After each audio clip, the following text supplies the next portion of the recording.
Millionaire kicked out his pregnant wife, then begged her to come back when he saw the baby.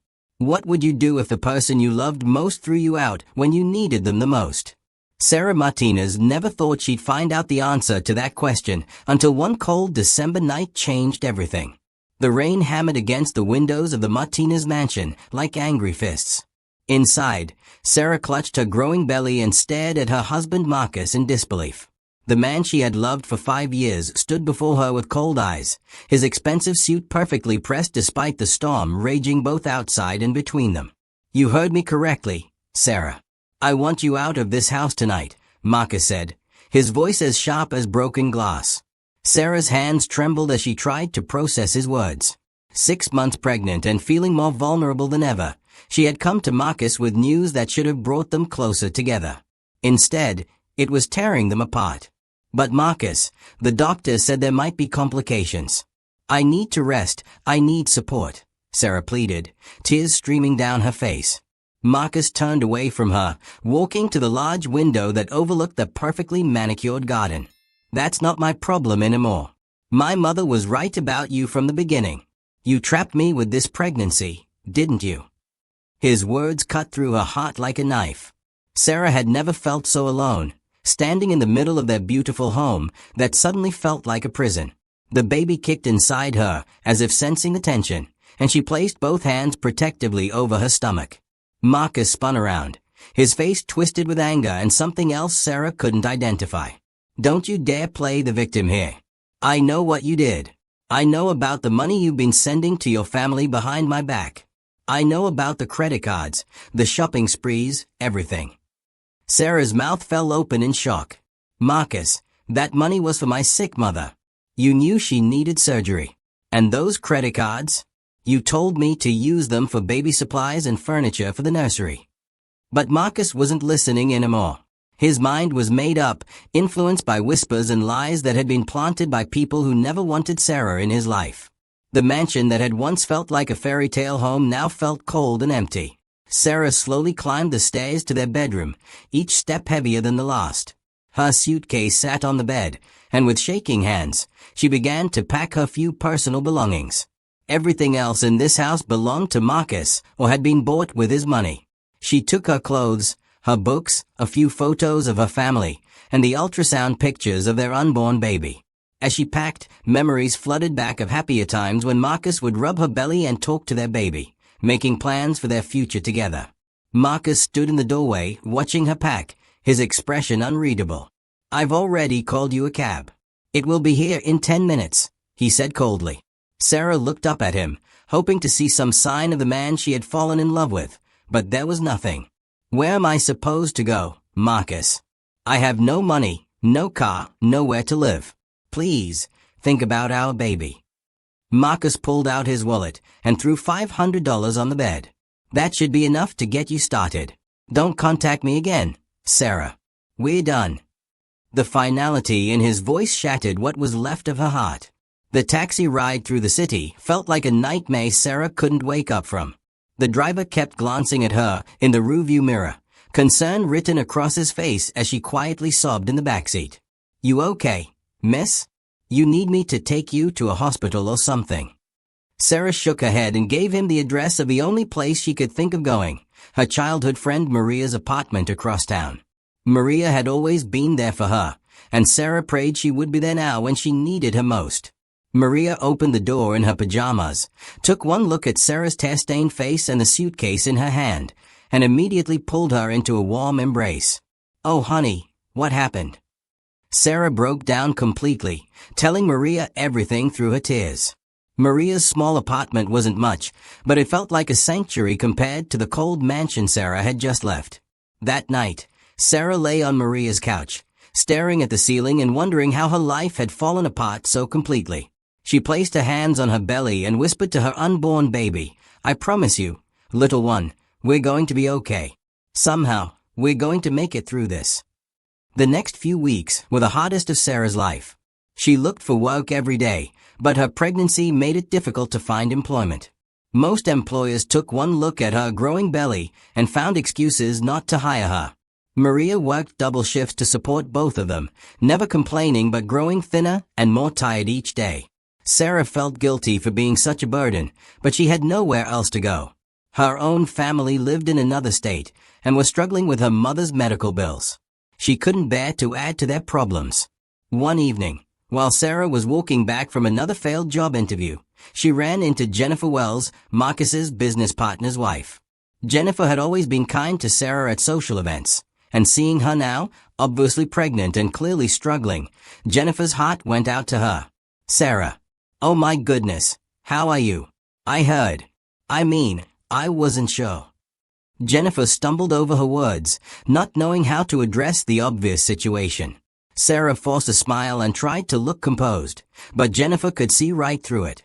"I'm managing," Sarah said quietly, but her worn clothes and tired eyes told a different story. Jennifer couldn't let this go. "Sarah, please, let me help you. I know a place that hires pregnant women. It's a small family business, nothing glamorous, but they are good people." Sarah's eyes filled with tears of gratitude. It was the first kindness a stranger had shown her since Marcus threw her out. Jennifer wrote down the address and phone number on a piece of paper. "Tell them I sent you. They'll take care of you." As Jennifer walked away, she couldn't stop thinking about Sarah's situation. She had always suspected that Marcus's mother, Eleanor, had something to do with the marriage falling apart. The job Jennifer had recommended was at a small bakery owned by an elderly couple, the Johnsons. They took one look at Sarah and hired her on the spot, not just out of kindness, but because they could see she was a hard worker who desperately needed a chance. The work was simple, helping customers, cleaning tables, and light food preparation. The pay wasn't much, but it was honest work, and the Johnsons treated Sarah like family. Mrs. Johnson would often pack extra food for Sarah to take home, claiming it would otherwise go to waste. As Sarah's pregnancy progressed, the baby's movements became stronger and more frequent. During quiet moments at work, she would talk to her unborn child, telling stories and making promises about the life they would build together. "Your daddy doesn't want us right now," she would whisper, "but that doesn't mean we're not wanted. We have each other, and that's enough." Mrs. Johnson often overheard these one-sided conversations and would smile sadly, remembering her own struggles as a young mother decades ago. Meanwhile, Marcus threw himself into his work with an intensity that worried his friends and colleagues. He worked 18-hour days, traveled constantly, and avoided any place or activity that might remind him of Sarah. His business partner, David Wells, Jennifer's husband, watched Marcus's behavior with growing concern. "You're destroying yourself, Marcus.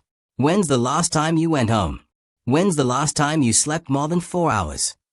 But Marcus just shrugged and buried himself deeper in contracts and meetings, trying to drown out the voice in his head that kept asking if he had made a terrible mistake. Eleanor Martinez, Marcus's mother, was pleased with how things had turned out. She had never liked Sarah, viewing her as a gold digger who wasn't good enough for her successful son. Eleanor had spent months planting seeds of doubt in Marcus's mind, suggesting that Sarah was only interested in his money and status. She had even gone so far as to show Marcus fabricated evidence of Sarah's supposed financial betrayals. Now, with Sarah gone, Eleanor began introducing Marcus to what she considered more suitable women from wealthy families. But Marcus showed no interest in dating anyone else. The night Sarah went into labor came 3 weeks early. She was at Maria's apartment when her water broke, and the contractions started coming fast and hard. Maria rushed her to the hospital, staying by her side through the entire labor. Sarah had never felt so alone, even with Maria there supporting her. As she pushed through each contraction, she couldn't help but think about Marcus and wonder what he would say if he knew their baby was being born. The labor was long and difficult, just as the doctors had warned it might be. When the baby finally arrived, Sarah heard the most beautiful sound in the world, her daughter's first cry. The nurse placed the tiny, perfect baby on Sarah's chest, and Sarah fell in love instantly. "She's beautiful," Maria whispered, tears in her eyes. Sarah looked down at her daughter and saw Marcus's eyes staring back at her. The baby had his dark eyes and his strong chin, but Sarah's nose and mouth. "Hello, little one," Sarah whispered. "I'm your mama, and I love you so much." She decided to name her daughter Emma, which meant whole or complete, because that's exactly how Sarah felt in that moment. The first few months of motherhood were exhausting but wonderful. Sarah had never experienced love like what she felt for Emma. Every smile, every coo, every tiny milestone filled Sarah's heart with joy. She worked part-time at the bakery while Maria watched Emma, and slowly, they established a routine. Sarah's love for her daughter gave her strength she never knew she had. She was determined to give Emma the best life possible, even if it meant doing it alone. The Johnsons adored Emma, and often let Sarah bring her to work when Maria wasn't available to babysit. One day, when Emma was 4 months old, Sarah was pushing her stroller through the park when she encountered someone from her past life. It was David Wells, Marcus's business partner, out for a jog. David stopped in his tracks when he saw Sarah with the baby. "Sarah, is this?" Sarah nodded, lifting Emma from the stroller. "This is Emma, your goddaughter, if things had been different." David's heart broke looking at the beautiful baby, who was clearly Marcus's daughter. Emma had Marcus's eyes and expressions. There was no denying the resemblance. "Sarah, Marcus doesn't know, does he?" David asked gently. Sarah shook her head. "He made it clear he wanted nothing to do with us. I'm not going to force myself or Emma on someone who doesn't want us." But David could see the pain in Sarah's eyes, and he could also see how much love she had for this baby.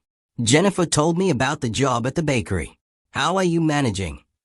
Sarah smiled, a real smile this time. "We're doing okay. Emma is healthy and happy, and that's all that matters to me." But David could see the struggle beneath Sarah's brave front. That evening, David went home and told Jennifer about seeing Sarah and the baby. Jennifer was furious when she learned that Marcus didn't even know he had a daughter. "This is ridiculous, David. That baby is his child, and Sarah shouldn't have to struggle like this. Something needs to be done." David agreed, but he also knew Marcus well enough to know that approaching him directly wouldn't work.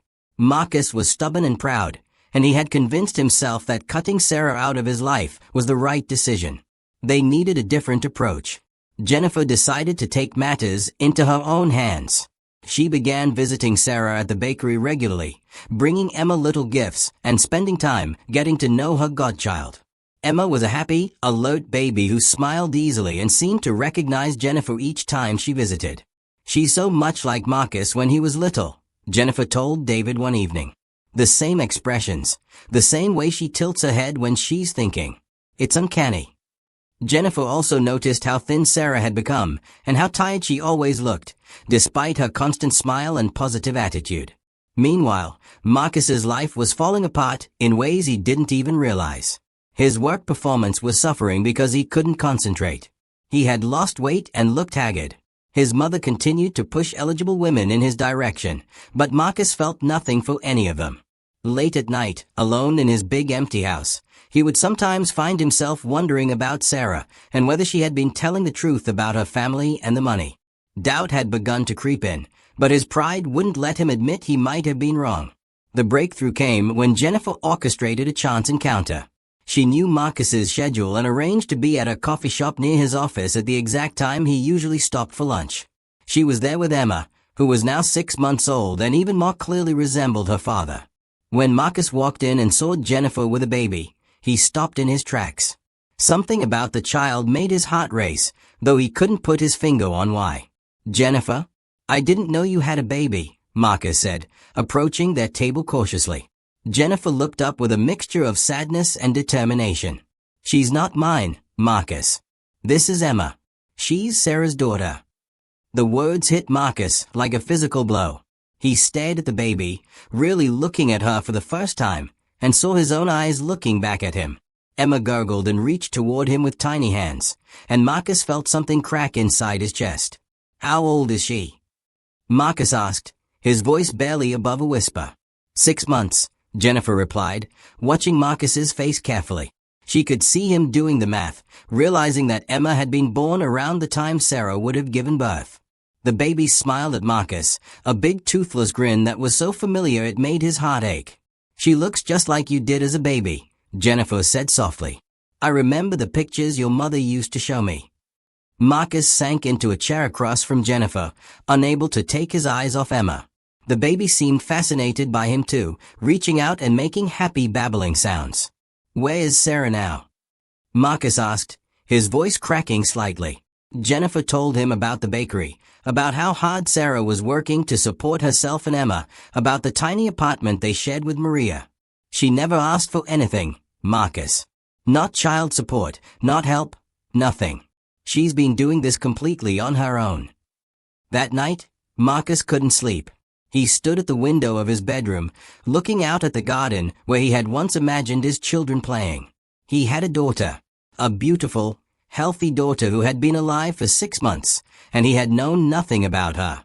The realization of what he had thrown away hit him like a tidal wave. He thought about Sarah, alone and struggling, raising their child without any support from him. The guilt was overwhelming. The next day, Marcus drove to the bakery where Sarah worked. He sat in his car for over an hour, watching through the window as Sarah served customers and cleaned tables. She moved with quiet grace, smiling at everyone despite the obvious exhaustion on her face. When her shift ended, Marcus watched as she carefully counted her tips and put on a worn coat that had seen better days. She looked so different from the woman he had married, thinner, more tired, but there was something else too. A strength and dignity that hadn't been there before.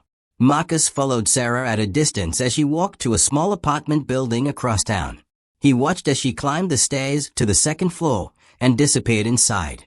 For the first time, he truly understood what he had done to her. He had taken a woman who had loved him completely and thrown her out into the world with nothing. He had forced her to build a new life from scratch while carrying and then raising his child.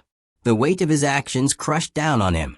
For weeks, Marcus found himself driving by the bakery, the apartment building, and the small park where Jennifer had told him Sarah sometimes took Emma for walks.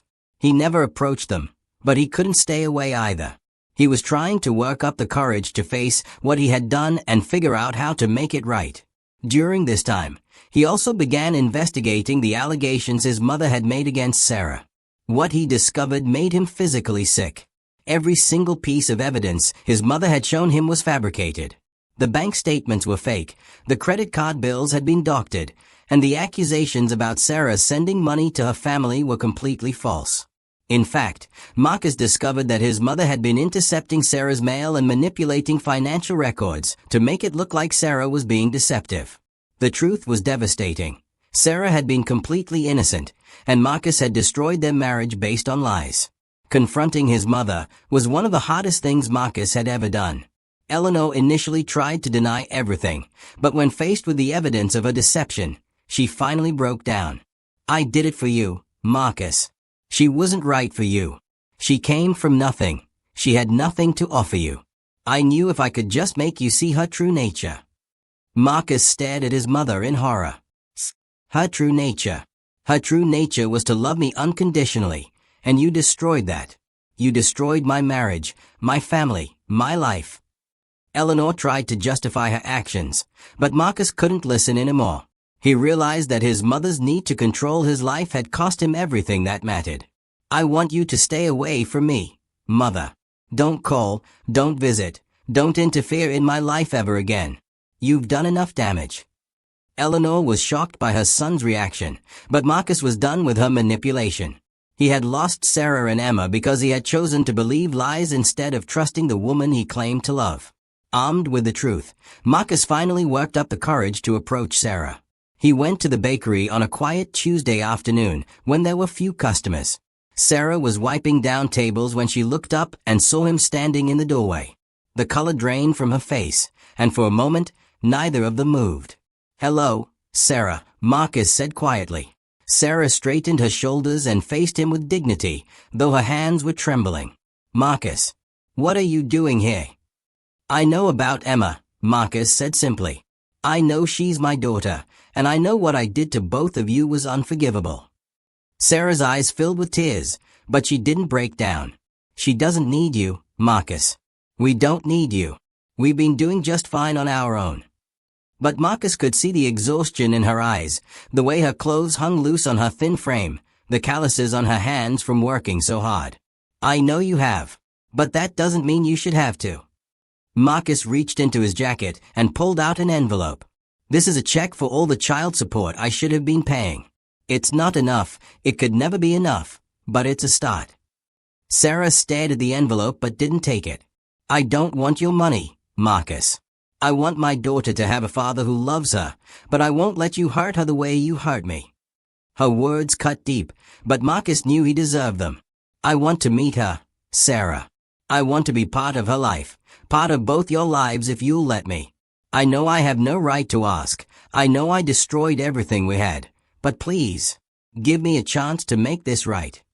Sarah looked at him for a long moment, seeing something in his eyes she hadn't seen in years, genuine remorse and love. "Why now, Marcus? Why after all this time?" Marcus told her everything, about his mother's lies, about the fabricated evidence, about the months he had spent watching from afar and realizing what he had lost. "I don't expect you to forgive me, Sarah. I don't expect you to take me back. But Emma is my daughter, and you're the woman I never stopped loving, even when I was too proud and stupid to admit it. Please, just let me try to be the man you both deserve." Sarah was quiet for a long time, processing everything Marcus had told her. Part of her wanted to turn him away, to protect herself and Emma from potential future hurt. But another part of her remembered the man she had fallen in love with, the man she had hoped would be Emma's father. "I need time to think about this, Marcus. This isn't just about you and me anymore. I have to consider what's best for Emma." Marcus nodded, understanding that he couldn't undo months of absence and pain with one conversation. "I'll wait as long as you need, Sarah. But please, don't shut me out completely. Let me prove to you that I've changed, that I can be the father Emma deserves and the partner you need." He left the envelope on the table and walked toward the door. "I love you both, Sarah.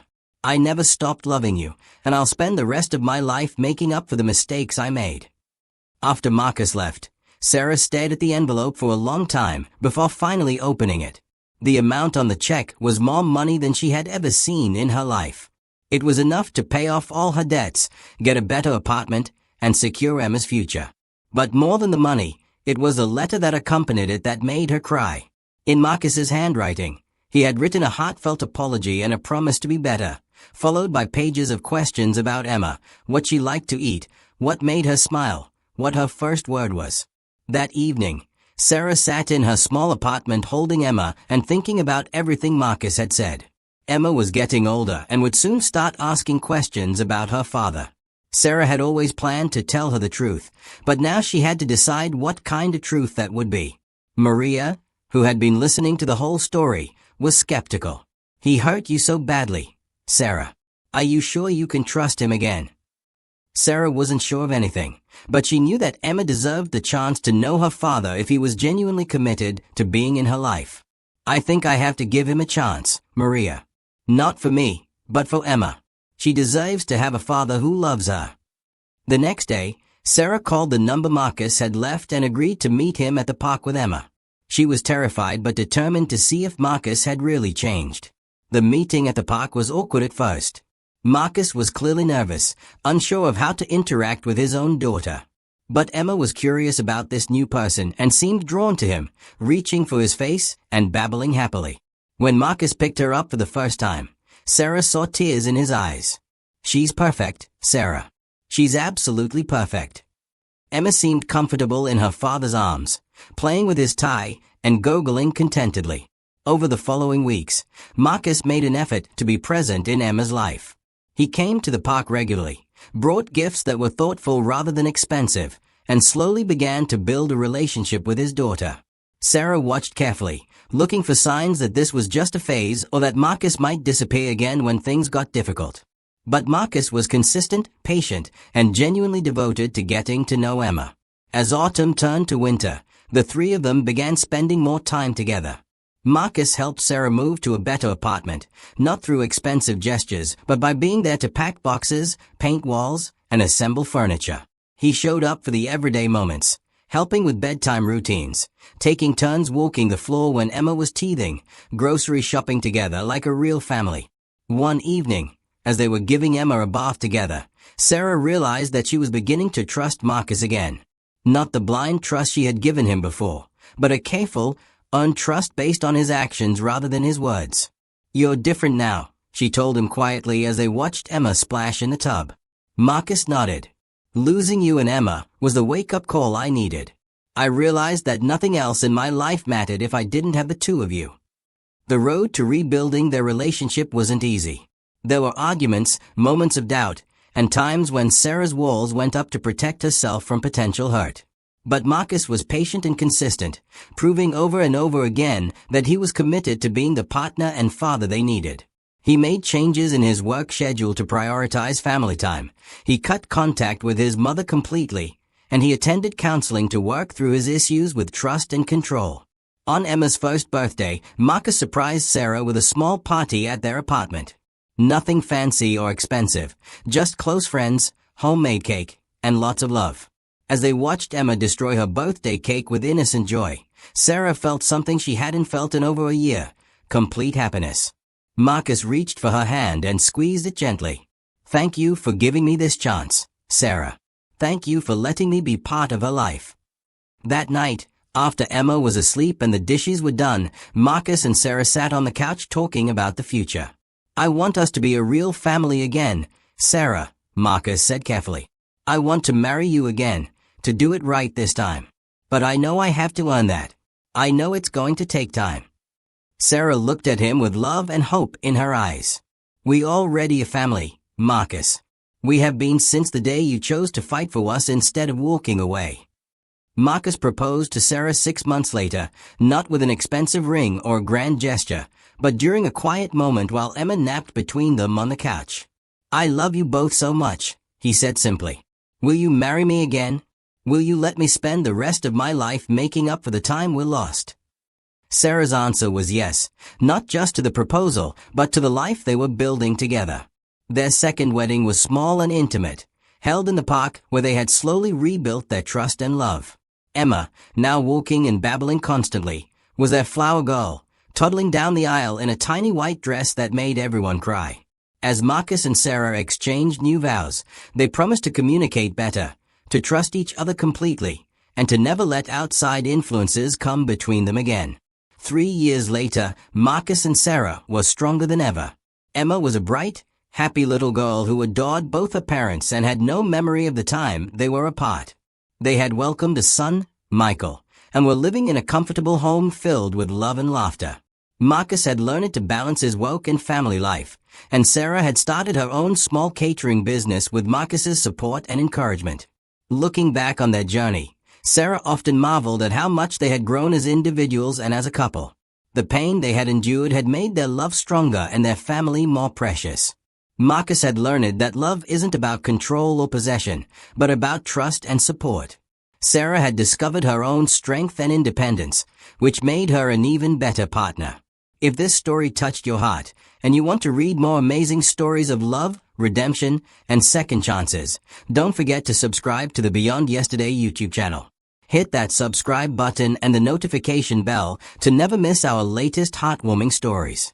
Share this story with someone who believes in the power of love to overcome any obstacle. And remember, it's never too late to make things right with the people you love most.